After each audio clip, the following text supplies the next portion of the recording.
ଚିନ୍ତାଧାରା ଏବଂ ସମ୍ବଳର ପରିପୂର୍ଣ୍ଣ ଏକ ଦେଶ।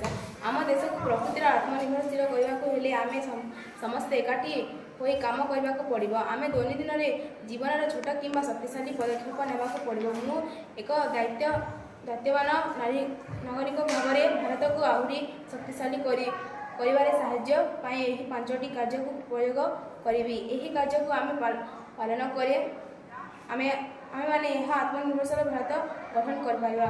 ଭାରତୀୟ ଉତ୍ପାଦଗୁଡ଼ିକର ସମର୍ଥନ କରନ୍ତୁ। ମୁଁ ବିଦେଶୀ ସାମଗ୍ରୀ ବଦଳରେ ଭାରତରେ ନିର୍ମିତ ଉପାଦାନ ବ୍ୟବହାର କରିବାକୁ ପସନ୍ଦ କରିବି।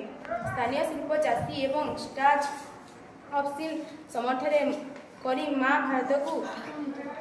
ଭାରତକୁ ମୁଁ ବ୍ୟବସାୟ ଗଢ଼ି ବୃଦ୍ଧି କରିବି ଏବଂ ଆମ ଲୋକଙ୍କୁ ଅଧିକ ନିଯୁକ୍ତି ପ୍ରଦାନ କରିବି ସାହାଯ୍ୟ କରିବି। ଏହି ସବୁ କାର୍ଯ୍ୟ ଯୋଗୁଁ କୃଷି ଶିଳ୍ପରେ ଆମେ ଦେଶକୁ ଅଗ୍ରଗତିରେ କରିବାକୁ ଏବଂ ଆମକୁ ଆଗକୁ ବଢ଼ିବା